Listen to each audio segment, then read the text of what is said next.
start the next one. Okay, our next work session is Clark County's Stormwater Code and Manual Update. And Devin and others, if there are others, please come forward.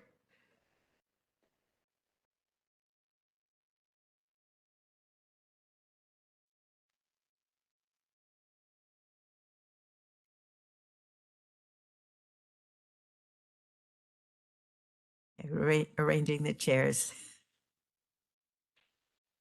Whenever you're ready. Okay. Good morning, Council. For the record, my name is Devin Rostfer, and I am the Clean Water Division Manager in Clark County Public Works. Today, I am joined here by two experts on this topic, Rod Swanson, our Division Stormwater Compliance Policy Manager, and our project consultant, Trista Kobluski from OTAC, who I'm very thankful to have here today. So for today's work session, we'll be introducing a project that is required by the county stormwater permit to update Clark County's Stormwater Code and Manual in 2026. Next slide, please. The outline for this presentation is to provide some background information on the project, to provide an overview of the updates we are proposing, and introduce next steps for the engagement and adoption process. The desired outcomes are threefold: introducing the project to Council for your awareness, and then we'd also like to receive Council's questions and input on the manual update, which we will respond to at a second work session we're scheduling for April or May, before we ultimately request Council's adoption of the manual in June of 2026 in order to meet the regulatory deadline that the manual must be effective by July 1st of 2026. And finally, we are also providing a preview of a future request that we're bringing to Council via staff report at our January 20th meeting, where we'll be requesting an amendment to our existing Stormwater Code and Manual contract. Next slide, please. Briefly, I just wanted to provide some background and history on our professional services contract with OTAC and why we partnered with them on this update. First, the Stormwater Code and Manual is 1,000+ pages. It is a highly technical document, and it's widely used not only internally by county staff, but also by the development community, which Trista will describe a bit more in detail about who uses the manual and why. And second, we're under a very tight regulatory deadline with consequences if we don't meet them. And third, we have determined there is also a significant need to develop training and guidance material to support manual implementation. OTAC was hired by a competitive RFP process, and Council previously approved this contract in August of 2024. And as stated earlier, we are requesting an amendment to this contract at your next Council meeting to add budget to support the engagement and adoption process, which has been much more intensive than we originally anticipated, and to also allow time to post-adoption to develop and implement new training materials for manual implementation in the second half of the year. One quick housekeeping note, we have quite a bit to get through today, so we'd ask if possible, unless there's something really pressing, to hold your questions until the end of the presentation, and that will allow us time to make sure Trista is able to get through the material. But at this time, I will now hand it over to Trista to introduce herself and provide project background. Thank you, Devin. Can you hear me? Oh, okay. Is that better? Can you hear me now? Okay, thank you. I'm Trista Kobluski. I'm a senior stormwater planner at OTAC. I've been there for 12 years doing things like this, helping counties and cities adopt stormwater manuals, comply with their municipal stormwater permits, and also doing capital planning for stormwater systems. Before OTAC, I worked at Clark County in the Clean Water Division and the Environmental Services Department, and I've been involved in the Stormwater Code and Manual since 2009. So I have a pretty good history. And I will take you through some background. Devin covered it mostly already, but your Stormwater Code and Manual is required by the municipal stormwater permit that is issued to you by Department of Ecology under the Clean Water Act. So it's part of the National Pollutant Discharge Elimination System. I think you're familiar with that permit, and we want to maintain compliance. Next slide, please. Excuse me. So just a little bit more about what is mandated by the permit and the history of that compliance in Clark County. You are required to regulate stormwater on development sites to prevent or mitigate environmental harm from stormwater runoff. And what you need to do is have a code and manual that goes into effect when development occurs. And a lot of permittees choose to simply adopt the state's manual, the Western Washington Stormwater Management Manual for Western Washington, which was last updated in 2024. Clark County has chosen to write their own standalone stormwater manual instead of adopting the state manual, which a few other permittees also do, so not uncommon. But your requirement is for the county's code and manual to be technically equivalent to the state's manual. And Department of Ecology does review your code and manual to ensure that it is equivalent. And the history of this needs to occur every 5 or 6 years. Your municipal stormwater permit is renewed on that cycle. And a couple of years after every permit renewal, Ecology updates its manual and requires permittees to also update their code and manuals. The 2021 update, which is your current stormwater code, was a minor update. The prior one in 2015 was quite a major undertaking. That was the year that Clark County elected to write their own stormwater manual. So it was a major undertaking, and there were also some major changes to the way stormwater was mandated to be designed or selected and designed in Clark County. The update we are introducing to you today for 2026 is relatively minor, similar in nature to the 2021 update. So we don't expect any major changes in the way stormwater is managed on development sites as a result of what we're introducing to you today. And then in the future, you'll probably have to do this again in 5 or 6 years under what we presume will be your next permit, likely issued in 2029 by the state. Next slide, please. So the purpose of the Stormwater Code and Manual, again, is to prevent an increase in environmental harm from stormwater runoff. And it does it in a kind of 4 different ways. It's a development regulation. So when sites develop or redevelop, there are thresholds that trigger the requirement for stormwater management. And as a development regulation, it also speaks to how those resulting stormwater facilities have to be managed, maintained, owned, and operated through their lifetimes. It's also an environmental regulation, and the focus there is preventing the discharge of pollutants to streams, rivers, lakes, and groundwater, and also on preventing hydrologic changes to streams. It is a set of engineering standards. As Devin mentioned, it's highly technical, the Clark County Manual, over 1,000 pages, lots of engineering design requirements, criteria, and calculations. They state how to design an approvable and effective stormwater system. And finally, it's a set of operations and maintenance standards which guide the operation and the maintenance over the lifetime of these facilities to ensure they continue to function, provide the environmental benefit, and provide the community benefits. Next slide, please. So these codes and manuals are contained in 3 chapters of your county code. Title 40, Chapter 100, definitions, and then most importantly, Title 40, Chapter 386, stormwater and erosion control. And that has the heart of the development regulation. It contains the thresholds and the legal language for when stormwater management is triggered on development sites. And then Chapter 13.26a, water quality of the Clark County Code, is the heart of it as an environmental regulation containing standards for controlling stormwater, controlling pollutants, and some of the enforcement language.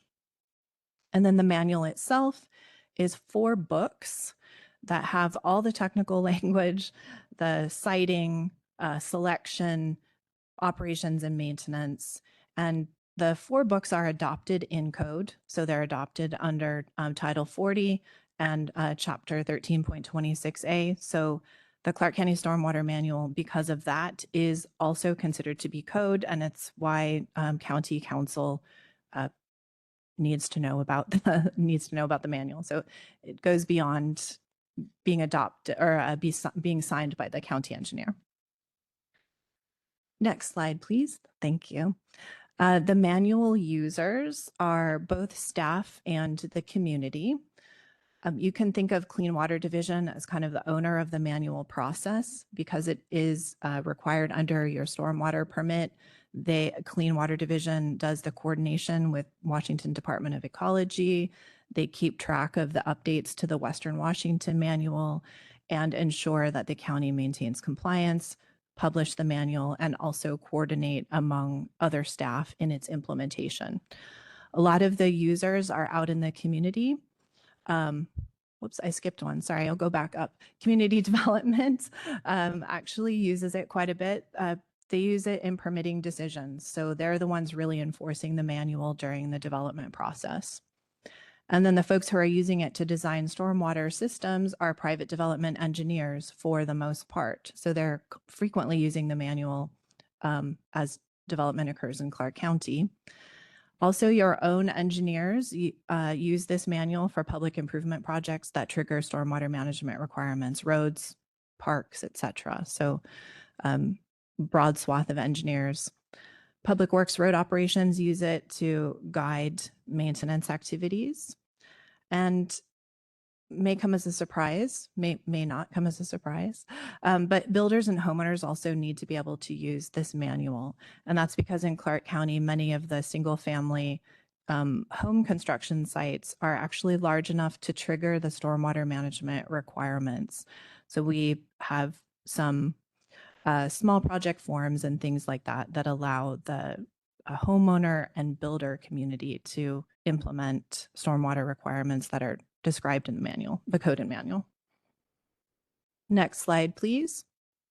Am I still legible or audible? Okay, thanks. Thank you. Okay, you've probably already figured out why the manual is important aside from maintaining compliance with your permit. But to reiterate, it protects water quality by limiting pollutants that are discharged from stormwater. And that's from, businesses, homes, industrial sites, roads, parks, the whole gamut. They all produce pollutants that interact with stormwater. If we don't control that, it will go straight into our streams, rivers, lakes, and groundwater. It limits the hydrologic damage to streams as well. So when we pave over lands, farmlands, former forests, etc., that produces a greater volume and a greater rate of runoff that's damaging to streams. So these standards limit that damage by limiting the changes to hydrology. It also reduces the inconvenient flooding that might occur on streets, intersections, parking lots, even buildings, by having the collection and conveyance standards that make sure we're not impacting our communities.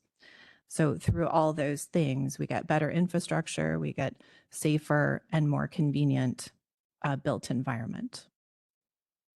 I'm going to pause for 1 second.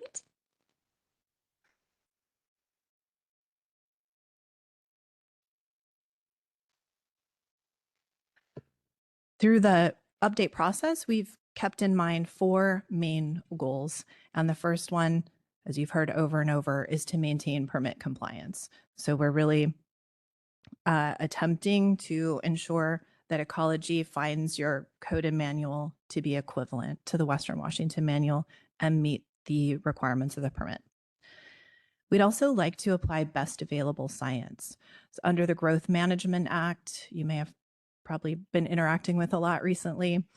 You'll probably know that the county is required to apply best available science to protect natural resources through your critical area codes and development regulations. When Department of Ecology updates the Stormwater Management Manual for Western Washington, that becomes best available science. So we want to ensure that the county's code and manual get brought up to those standards, which would then be best available science in the county. We also want to address past issues. So you've had a standalone manual for 10 years now. You have a history of having stormwater code and manual in the years prior to that. So in these, 10, 15, 20 years, we can see where facilities haven't worked, where they have worked, what sort of analysis methods worked out, and which ones didn't. So we want to tweak and improve the technical standards in the manual to ensure that the resulting stormwater systems that get designed and built in Clark County work properly, are effective, and can be maintained cost effectively for the long term. So we're looking at what went wrong in the past to try to make some corrections. We also want to make the manual easier to use and enforce. It is complex. There's a lot going on. We asked the staff and the community who uses it, where could we improve the clarity? Where could we make it easier to use? So that was another goal, is to ensure the manual is understandable and easy to use. All right, next slide, please. I'll just take us through a summary of updates in the next slide. Main one is there were a handful of absolutely mandated changes that ecology required, and we were very careful to ensure that we included those in our proposed update. All of those are about protecting the environment better. So as a rule, that's what ecology's greatest interest is. Next slide, please. Some of the standards where we want to improve based on recent past experiences. Infrastructure performance. This neighborhood flooding, for example, is a failed facility that you might be aware of. We want to improve the standards to avoid that kind of outcome.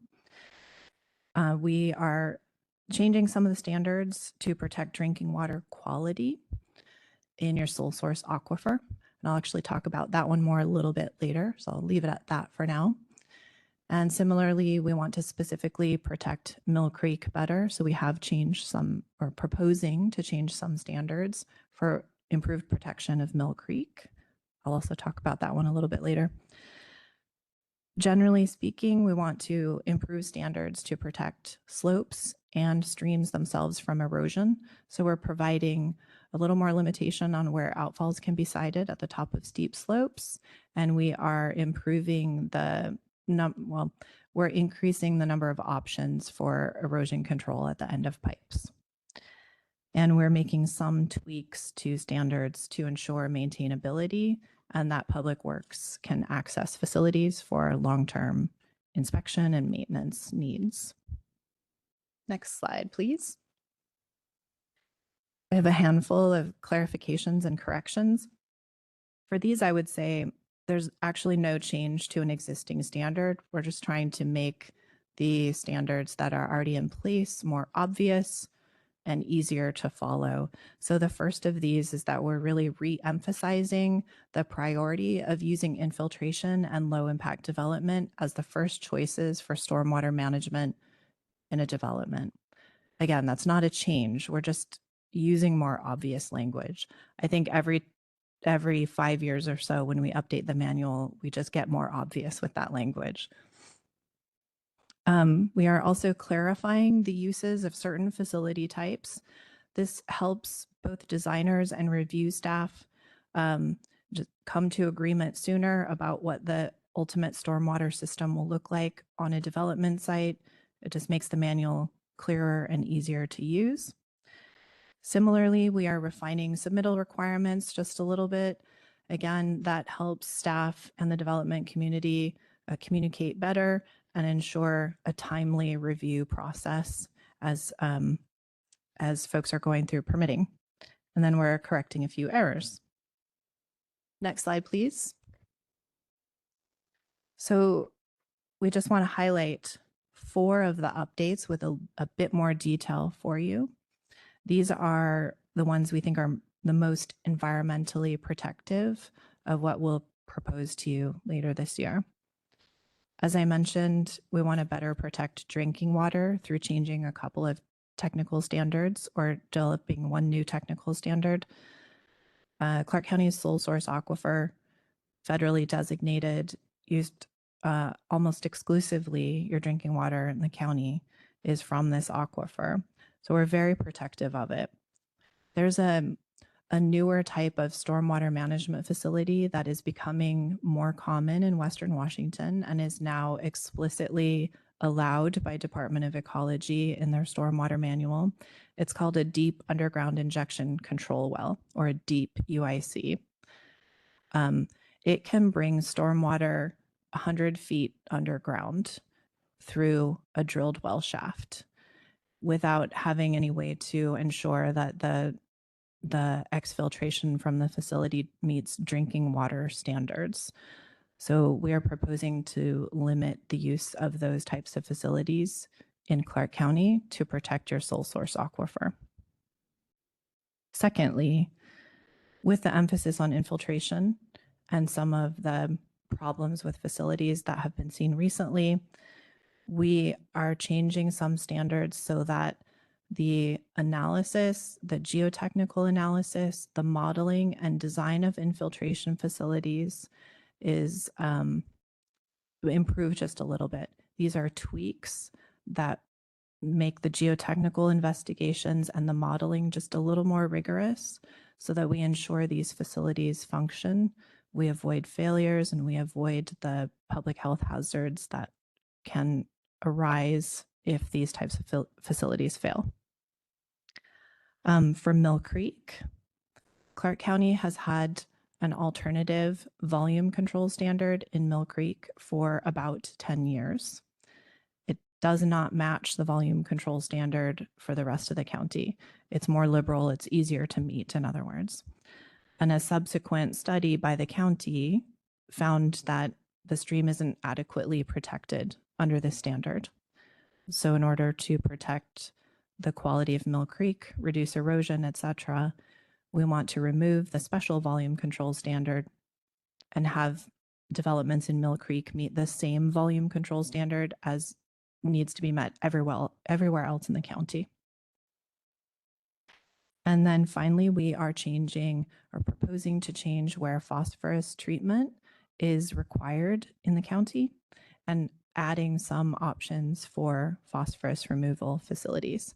And if you would go to the next slide, please. This is a map showing where under the proposed standard phosphorus control would be required. So in the goldenrod areas, which are lands draining to Lacamas Lake in the east, and then in the north and west, lands draining to Lake River or Vancouver Lake would have phosphorus control required if they trigger treatment requirements. The Lacamas Lake portion, is not new. The county has had a phosphorus treatment removal requirement in the Lacamas Lake watershed, I think, for the entire time that you've had a stormwater treatment requirement. What is new is the lands draining to Lake River. So the purpose for that is to help reduce phosphorus in Lake River, which is one of the major sources of phosphorus inputs to Vancouver Lake and causes public health hazards and issues with habitat. So that's the purpose for that change. There are also new ways of removing phosphorus from stormwater. One of those is a high performance bioretention soil mix, and that's actually one of the mandated changes from Department of Ecology. So it allows bioretention to be used both near a phosphorus sensitive water body and to remove phosphorus. And then there's an infiltration swale BMP, which is new in Clark County, but has been used in Eastern Washington for a number of years. That is a phosphorus removal best management practice. And I'm going to talk a little bit about the engagement process that got us to where we are. We engaged a broad cross-section of the county staff, basically all of the county staff who use the code and manual. And we first asked this group what they would like to see improved in the manual. So that's where we met some of those goals for standards improvement, for infrastructure protection, and for clarity. And we got about 100 ideas for improvements, which we have worked through pretty extensively and incorporated many of those good ideas from staff into the manual. And secondly, as we were developing proposed language, we brought these folks along and asked them, from their various different perspectives, what did they think of our proposals? So they've been involved for the last 15 months or so. And we talked to Public Works, Clean Water, Engineering, Construction, and Road Operations. And we also talked to Community Development, Development Engineering, and Building Safety. Next slide, please. We also involved the development community by consistently engaging with the Development and Engineering Advisory Board, or DEAB, over the past since October of 2024.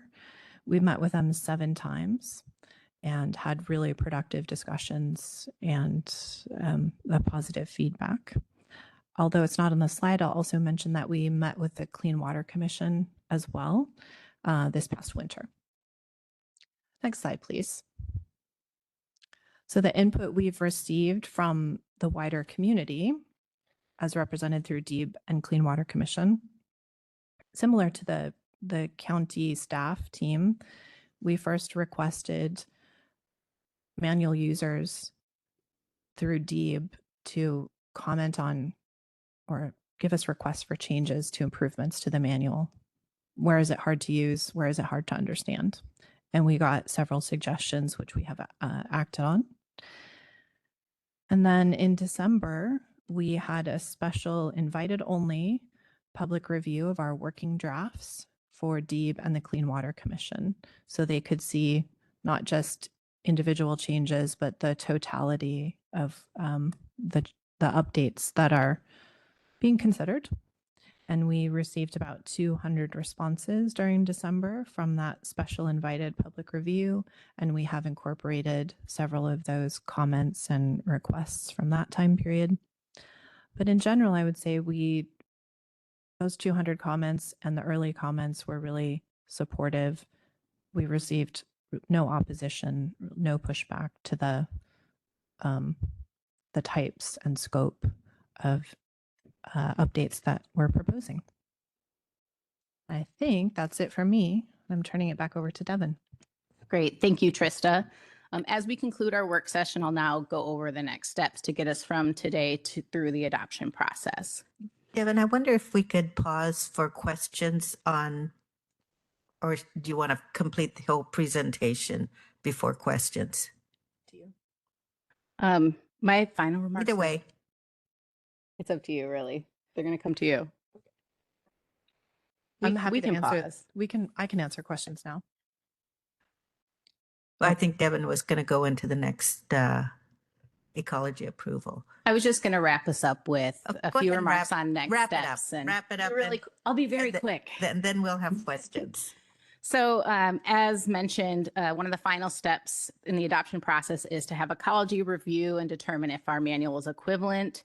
We are excited that we have heard back from ecology and determined that the updates we are recommending thus far are conditionally approved by ecology as equivalent as of December 2025.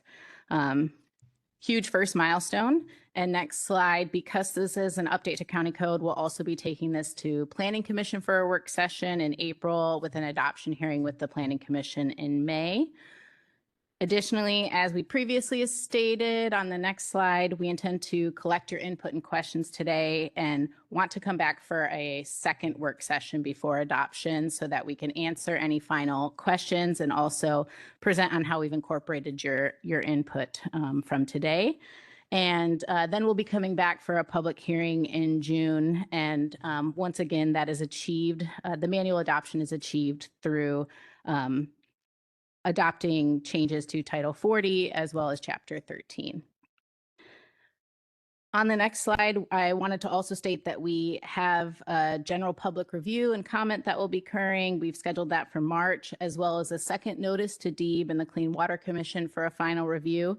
The manual must also go through the SEPA process. And for any changes to Title 40, which is where this manual is referenced, it has to also go through a Department of Commerce review. So a very intensive adoption and engagement process to get to a final manual. So in an effort to summarize these next steps, our main message today is that this is just an introduction of the project and the process, and we intend to have multiple touch points between now and June. And for those of you who are more visual, I've included an infographic summarizing the schedule on the next slide, with our first touch point occurring next week with our request for a contract amendment. And the purpose of that amendment primarily is to support this intensive engagement and adoption process, which we didn't originally anticipate in our scope, as well as providing an extension so that once we achieved adoption, there's more time to develop and implement that training between July and the end of the year in December. So at this time, that's all I have for you. Thank you for allowing me to wrap up, and we're happy to collect your input and take your questions, and look forward to our next work session with you. Great. That was very efficient and clear. So I appreciate that. Questions from council? Chair, Go ahead. I do have a number of questions and comment in there, primarily policy and kind of process related questions. One, I would like to understand a little bit more about what happened in 2015 and why here we're spending $263,000 that we could have just adopted a state manual. Not saying that that is wrong. There could definitely be value in the process that we're undertaking, but I would like, and I don't expect that now, but I'd like to understand more about what led to that decision to do that, and should we continue going forward in the future? Obviously, it's too late to cancel for this time, but for next time.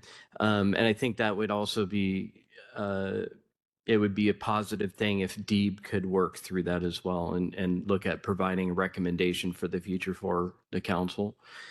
And I just want to say I really appreciate you going to DEEB and looking at this through the lens of those who are actually going to build the systems. And I was wondering, could you go back to slide 12 real quick, Rebecca?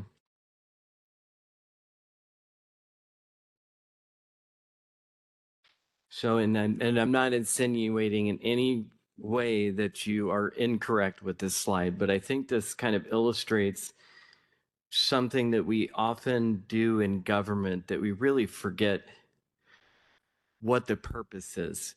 And to me, we don't have anywhere on there about clean water in our county, right? It's all about the manual, making sure the manual works and blah, blah, blah. It's all these technical things, but it's not. The end goal is that we want our water to be clean in the county, and that we don't want erosion, things like that to happen. So and the reason I bring that up and I think this is the importance and why I appreciate so much that you've gone to DEEB is we have a goal.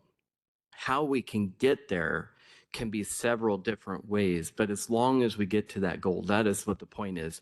And so going to DEEB, you can get those different ideas, more efficient ways to get there. And then it's our job to make sure that that actually will happen and work and function properly. So the last, yeah. So one of the things that I was really wondering about though is we are, as part of the comp plan, we are looking at a lot of changes. We have already integrated the middle housing, housing options study that we have worked on for a long time, although we have not implemented for multifamily. What I'm wondering is, were all of the new scenarios that we're looking at in terms of the comprehensive plan and the changing of our zones, have we looked at that and the compatibility of that and working through, are we looking, do we have a process in place, and is it going to be efficient for those new things? And one of the main examples that sticks out to me is I remember multiple times I've heard this on many occasions, just for example, like when we're reducing lot sizes and we're expanding lot coverage maximums, you have less space for infiltration systems. And so how are we looking at that? Are we looking at, possible communal systems where multiple properties are able to use a specified area that they have an easement on, or something to that degree? But that's kind of the question I have is, are we looking at that new code that we're looking at adopting and making sure that we have plans in place to accommodate that? And that's not a question that I wanted an answer from, just a comment. And then I guess this one is one that I do want to have an answer to, though, is the additional 63,000. Where is that? What fund is that going to be requested to come from? That would be from Clean Water Fund 4420. Okay. All right. Great work. I appreciate it. I look forward to the process finishing and, accomplishing our goals, which we've seen that our council is very, very strongly supportive of clean water.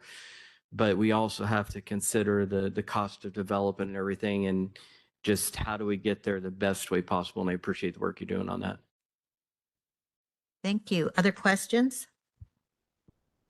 Yeah, I'm really interested in the natural filtration solutions. My first job in the federal government was at EPA Wetlands Division, and I was tasked with creating interagency guidance on the use of constructed wetlands for wastewater treatment. And I'm just curious about the swales and the bioretention that you mentioned for phosphorus and other pollutants. Will that involve creating new wetlands in our county? And then at a previous meeting, we discussed the plastic filters that are starting to be used in the community. And I had a question about whether the effectiveness on that, maybe how that affects flow issues. But I was also curious about whether it is an addition to the water stream of microplastics, and whether there's any science that you've been able to learn a little bit more about that, because I know there's structural solutions, there's man-made solutions, and then there's natural solutions, and I'm hoping that we're leaning toward the natural solutions.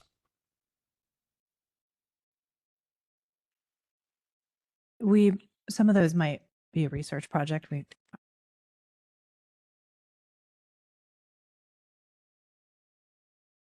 you go. Okay. I had it right. Okay. The plastic filters, I think, do you know specifically which that I'm not familiar. Devin knows a little bit more. Is it? I think it's referring to the phosphosorb cartridges that are made by Contec. Phosphosorb, to the best of my knowledge, those are the primary contents of that is perlite, a natural material. But I haven't looked into whether plastics are also and so it's specifically the phosphosorb media that you're curious about. I'm just curious about that, and whether that's more effective than natural wetlands and swales as a strategy to reduce phosphorus or other nutrients or toxics. I don't have the comparison. The manual works on presumed effectiveness. So ecology, they set the design parameters for both the proprietary types of facilities, such as the contact filters that use phosphosorb media, or constructed wetlands, sand filters, infiltration swales, or any of the other practices that reduce phosphorus. So they set the design parameters, and then they allow you to make an assumption that if you design it in compliance with their standards, that it meets their treatment goal for that pollutant. So they have a treatment goal for phosphorus. I could look it up. I don't have it at the top of my head. I don't know whether how the various best management practices compare, but they're assumed to meet the treatment goal if designed per ecology standards. And I've wrote that down as something for us to research and make sure that we bring back to the next work session, both about the effectiveness of the filters versus nature-based solutions, as well as if any of these natural filtration improvements to the requirements will involve creating any new wetlands. Yeah, well, thanks for bringing me back to the late 90s. The deep injection mitigation techniques, how do you mitigate? Can you describe a little bit more about that, where the stormwater would go directly underground, but how would you filter that? We're actually proposing not allowing those deep injection control wells in Clark County. They are, ecology is allowing them to be used in Western Washington, but because of our sole source aquifer, we have deemed it's not an appropriate BMP and will not be allowing its use in Clark County, or recommending that we don't allow its use. Okay, thank you. And that would be one example why we are doing our own manual here. Go ahead. I'm just curious, and thank you for asking that, because I actually thought about that too, but forgot.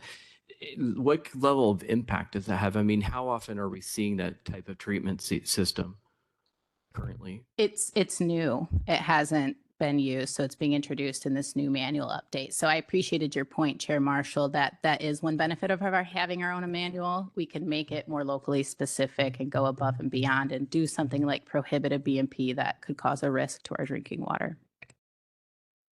Chris, did you have a comment? It's not entirely new in Clark County, though the area isn't Clark County anymore. I believe there's a deep injection well at Alanay, though that may be for sewage rather than stormwater. It was approved by ecology and by the EPA, yes. I think because it's federal, it's tribal land, it went to EPA. Well, it's tribal, it's not federal, but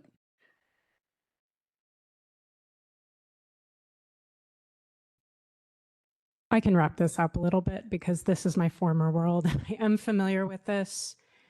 Watersheds are all connected, and permit restrictions are becoming more and more, especially for surface water discharges. So you're seeing a one water approach where there's more and more treatment and connection back to drinking water in certain ways. So certain permittees or areas who don't have a surface water discharge are in some places through a very difficult and strenuous process getting approvals for deeper injections such as this, but it's very difficult, and I think the point is well taken. We are trying to be extremely protective of our groundwater, and that is certainly a goal in the comprehensive plan. Just to wrap this all up. Great. I'm really, I put a star by that when I was taking notes here, because I think if we're already seeing PFAS in some of the drinking water wells, I think specifically Camas, I don't know what the source of that PFAS is, but if we are contaminating our sole source aquifer, we're in very deep trouble. So thanks for that. I do have a few questions. I was wondering, I know on the map there's the city of Ridgefield, the city of Battleground, and they are a phase 2 stormwater, as is Vancouver. And, you know, would some of these, do they have their own stormwater permit, or how does that work? How do we coordinate with those cities? The phase 2 municipalities, they have their own stormwater permit. My understanding is that they have to follow the manual, but they have the choice to follow either the Western Washington Stormwater Manual or our manual, or they could use another jurisdiction's approved manual. So theoretically, they could be allowing these deep injection wells. Okay. All right. And I wonder if there's a public process beyond the sort of the stakeholder approach, if there's, or if that is just assumed to be with the Planning Commission and the council, because I know I receive concerns from the general public related to stormwater.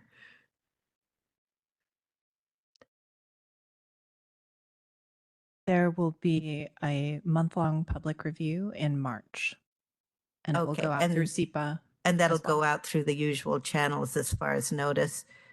Would it go out to the neighborhood association groups?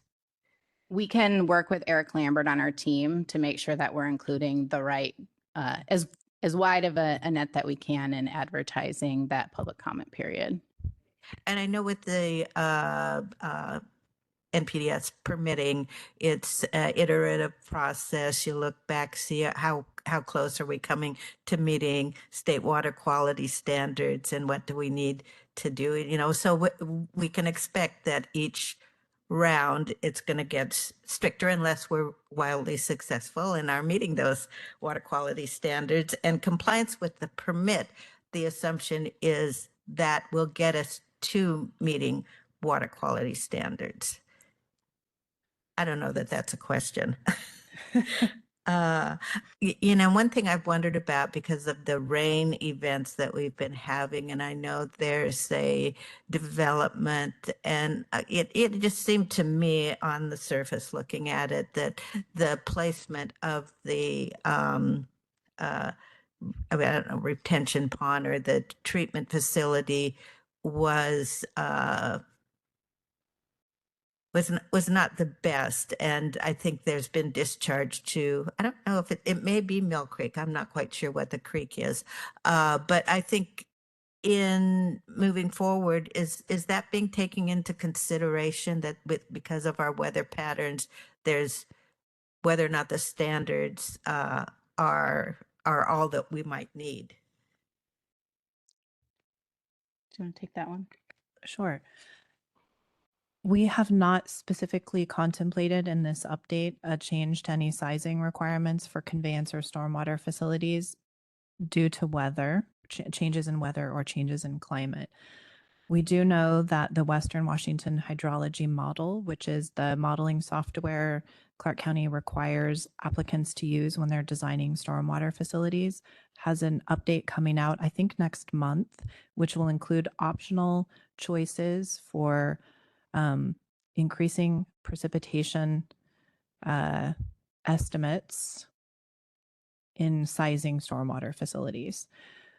I think that there's no requirement to use those options in the Clark County, in the proposals we're making in the Clark County manual. There's no real consistent way that jurisdictions are dealing with this in the Pacific Northwest. So we haven't landed on sort of a regional way to think about climate change in our sizing our stormwater systems.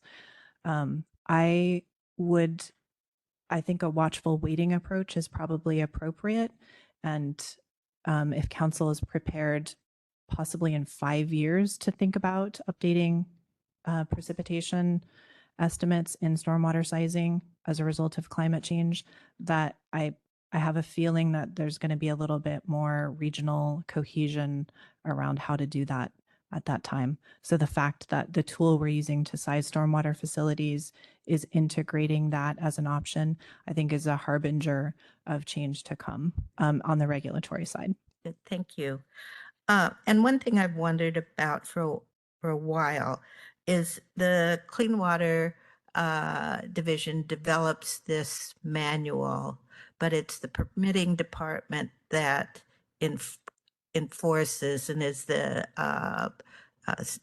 works with the development community. And I felt like there's a bit of a disconnect there in terms of enforcement. So that's just a cautionary note, that if you could consider that. And the private facilities, I know I was on the Clean Water Commission for a while, and that was something that was highlighted, is that, you know, homeowners can come and go, and there may not be a consistency in understanding what the maintenance requirements might be. Is that I guess I raise that as a concern, and then also wonder if there's been progress toward working with those homeowner associations to do a better job. And I know there's some places, maybe King County, where the jurisdiction is responsible for all of the monitoring and maintenance. So that's a concern. I hope there has been progress. The tire residue, I can't remember the name of that particular thing. I don't know. What is that? 6 ppdq. Okay, I got to remember that. 6 P. 6 ppdq. Okay, remember that. Is that in particular addressed here, or I even wonder how you can address that, because we're not creating this, it comes our way. It is not addressed in this manual update. However, what we are seeing is that Department of Ecology has been in the process of establishing water quality criteria and essentially the limits. There hasn't been a standard for how much 6 ppdq is considered allowable. So that is occurring. They're working on monitoring methods. And at this time, we're being asked to prioritize 6 ppdq considerations in some of our stormwater management action planning. It's primarily associated with transportation corridors. So as we're seeing requirements to plan and seeing the framework get set up for water quality monitoring and establishing the standards, I would not be surprised if we see 6 ppdq management show up in a future permit in 2029.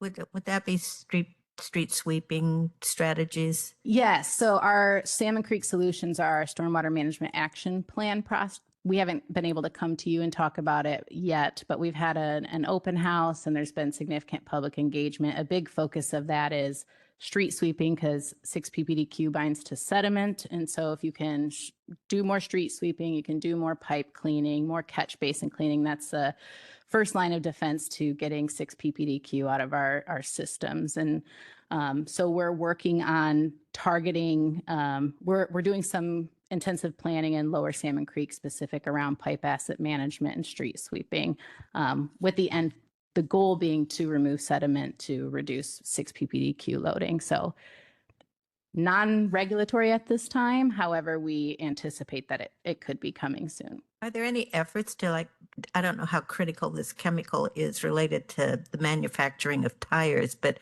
it would seem that would be a worthwhile endeavor. Source control. Can I say something real quick? Yeah, you bet. The 6 ppdq thing is a global problem. It is. And so the real solution is going to be with product replacement with some other chemical that serves the purpose of the 6 ppd. So hopefully people are working on this all over the planet to figure it out. Let's hope they are, but we can do whatever we can do on that front. Go ahead. We should just, I don't know if Jordan's on this call, but just see if there's any state legislation related to the manufacture of tires that contain different substances. See if we could review that to see if we'd want to support it. Yeah, often it's I don't know if we have a lot of tire manufacturers in Washington State. Often with these kind of consumer products, you start in California because they manufacture a lot of stuff. But a good idea. Let's see. I think I'm coming to a close here. All right. The low impact development and infiltration. It's good to. Do we have requirements related to that, or is it all encouragement? Low impact development is required. It's the first preferred stormwater management method, and almost all sites are required to use it, including small sites. Great.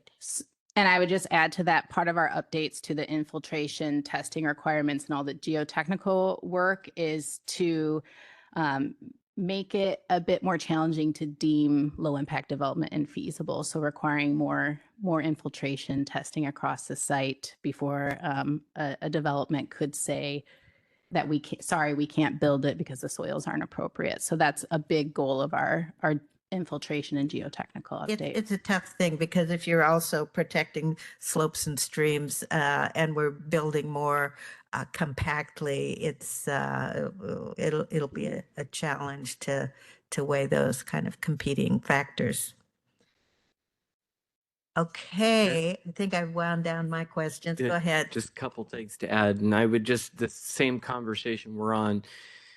Be very careful. I mean, it's about the end goal. You know, making sure that we don't develop policy that really increases the cost of everything and has very little meaningful impact. Just be very, very careful with that. But back to one thing I forgot to mention earlier is, and I don't know if this is part of inside the scope of the update, but you know, the issue that the slide that we did see with the flooding problem. I am wanting to know if this process is looking at how something of that nature can be prevented again in the future, and so specifically the you know, the relationship of who owns what in terms of facilities and when they own that and how those development agreements take place, and then you know, how heavily the county relies on engineering stamps versus doing our own, you know, checks and balances to making sure the systems are working. Is that part of this update?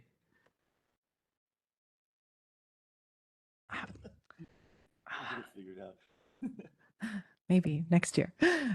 It is part of the update. So specifically the geotechnical, the changes to the infiltration, selection, modeling, geotechnical investigation are all designed to avoid those kinds of problems with failures of facilities. So and that would be a meaningful change, I think. And the